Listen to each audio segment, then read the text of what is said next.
country to express our very, very sincere sympathy to what has happened to the public advocate. I know from my heart, and I'm sure everybody sitting here, that when things happen of this nature, which is family related, your family always comes first and everything else comes second. So we're going to call on the Imam as he leads us in prayer. So just like you suggested, to say a special prayer, and then I will get on to how we're going to move from this point.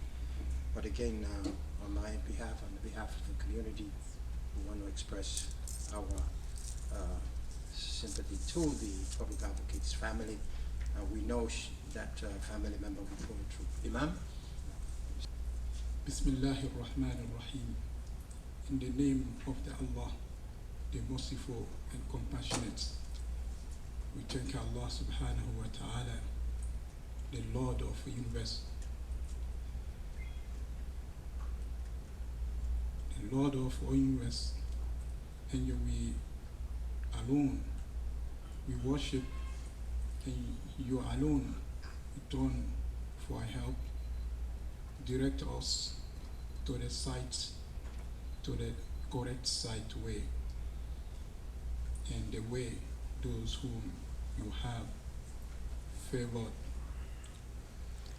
We should not incur all of us. May Allah guide all of us. Oh, the gentleman. My name is Timothy Tapir. I work for the Public Advocate. I'm actually her director of outreach. So we set up events all throughout the city. And today we set up an event to talk about African immigrant issues that are affecting. And our office, what we're going to be doing is we have a couple of people from our staff taking notes. And we're going to take this information back into our office to see how we can use the powers of our office to bring some sort of change. And we have a couple of success stories. We've done this with the veterans, and we had talked to Tish with the veterans, and they said some stuff that they were dealing with. We had talked to Tish with night chairs throughout the whole city, and the public advocate took that information, and when she met with the mayor and the chairwoman, she discussed these issues. So today, first I was just texting the public advocate. She just wanted me to apologize. She had a very, very family emergency that popped up that had to divert her while she was on her way here. But that's okay, because we brought in her sister and a great ally to us, Council Member Vanessa Gibson, who will open up and discuss a little bit of the initiatives that the public advocate has laid out. And I'll be here if you have any questions in particular that you want to be answered from our office. I'm here to give an answer to those things, and the answers and the questions that I don't know, I will be sure to get back to you with a response. So without further ado, I want to introduce Councilmember Vanessa Gibson. Assalamu alaikum. It's a pleasure to be here at the All Muslim Center. I want to thank Imam Kita for the warm and gracious welcome, and certainly the opening prayer. I want to thank Mr. Sadiq Wah for all the work you've done and being an incredible leader, not just in the Bronx, but in the city. Thank you so much to one of our sponsors, Health First, and we are joined by the Vice President of Health First, Mr. George Holtz. So I want to thank you so much, George, for all the work you do each and every day, to the entire Health First team. And to all of you, thank you so much for being here this evening. So our community forum is called Talk to Tish. And in the absence of our New York City Public Advocate, we're going to talk to Vanessa, okay? But I'm truly thankful, and certainly as we continue to pray for our public advocate and her family, certainly we want to pray for this entire nation. We know that we are in a war. Certainly the terrorist attacks that continue to happen across this country, the fact that there's so much violence, we want to pray for peace and love. We want to pray that throughout all of the world, that despite the violence, despite the odds, we have so much love that we must spread. And so whether it's in Nigeria, whether it's in Kenya, whether it's in Tunisia, or whether it's in Mali, I just ask you to pray for our fallen and our fellow brothers and sisters and their families. We know that anything that happens across this nation affects each and every one of us. And so as all people, we must come together in prayer, especially during the holiday time, as we get together and celebrate Thanksgiving, the season to be thankful for our blessings. Despite it all, we have an amazing, amazing God that loves us. And so let us continue to keep everyone in our thoughts and in our prayers. And truly, I am thankful for the chance to be here and talk to all of you about some of the initiatives and partnerships that our public advocate has embarked on. And certainly, I thank her staff for being here. I work with them quite a bit. And I'm truly, truly thankful for the partnership. Our public advocate, my big sister, has been doing a lot of work throughout the entire city. She's all over the place. And I'm very thankful because when you talk about inequity, when you talk about services for every New Yorker, our public advocate gets it. And she's had countless press conferences. She's traveled through every borough. And certainly tonight was an opportunity that she really thought was extremely important for the growing West African community, recognizing that outside of Africa, we have the largest concentration of West Africans here in the city of New York, here in the Bronx, here in the 16th Council District, and we're very proud of that because our West African community has made significant contributions to our community as business owners, as entrepreneurs, community board members. They sit on advisory councils, they are leaders, they are decision makers, parents, advocates, educators, and it matters. It makes a difference for all of you to know that our elected officials support the work you do. You have a very powerful voice, and we want to make sure that opportunities such as this allow you a chance to know that we support you, we hear you, and we want to make sure that those common priorities, common values that we stand firm upon,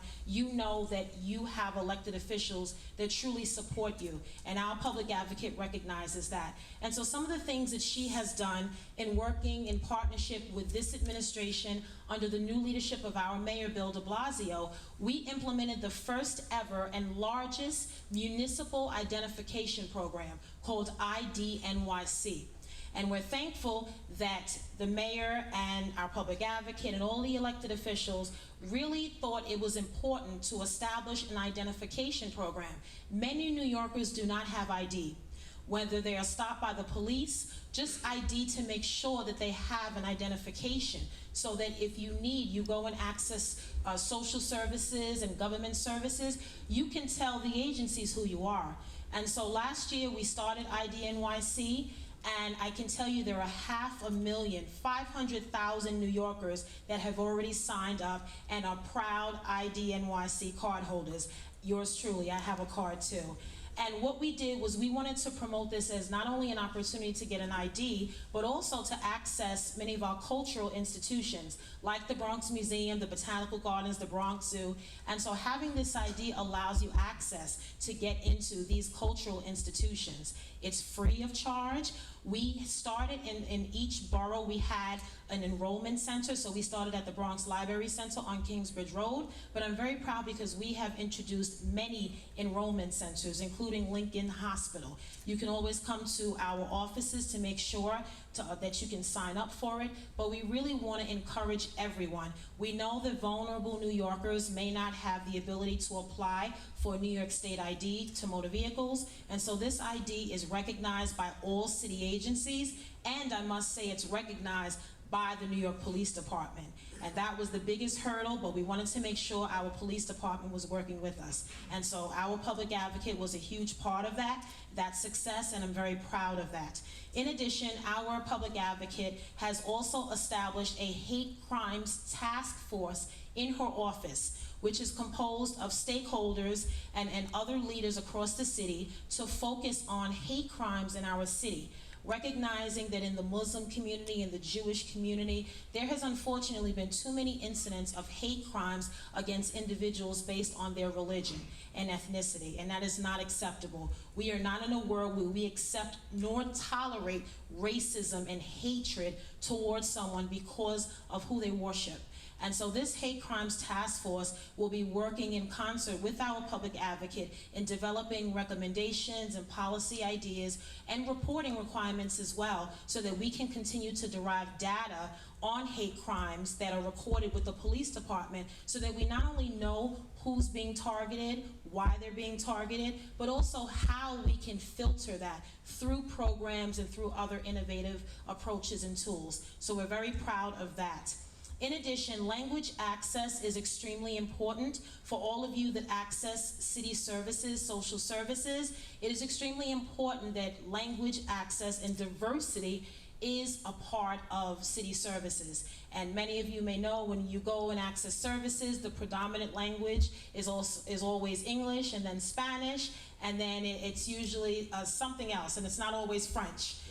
And so that is something that we are working on, working with the public advocate who's really leading the charge in making sure that we have language access. We are the melting pot of this entire country. New York City has hundreds of languages, and we want to make sure that everyone feels comfortable, and when you access services, you should feel that we are not only tending to your language and your culture, but you have the ability to communicate with city officials and municipal workers. So language access is going to be very important, and you're going to be hearing more coming out on that. Just recently, as in 2 days ago, the public advocate had a press conference in the city and announced the New York City Worst Landlords List. And this is a list that unfortunately has identified some of our worst landlords across the city. Those that have excessive violations of A, B, and C violations. And we use this list as not only an informative tool for the public, for tenants, but we also use it as a way to work with landlords. We know that many landlords need assistance, many of them are struggling, but they are not providing the basic services that they should be providing to tenants. And we want to make sure that landlords are getting the support that they need.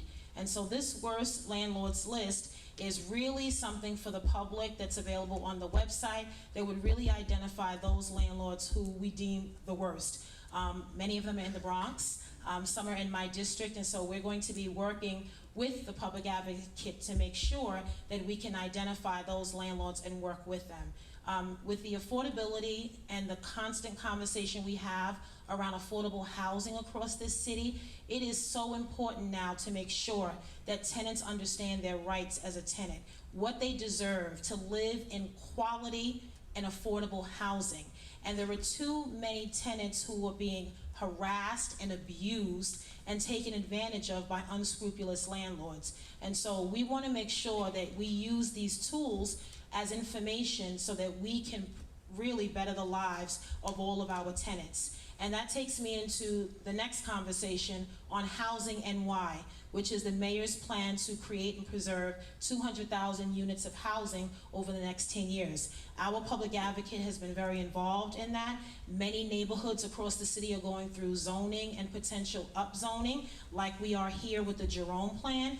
And our public advocate has been meeting with all of the council members as well as HPD and the mayor's office, because we really want to make sure that these plans are for the benefit of the residents that live here, not for new residents that are coming in. We must take care of our own first.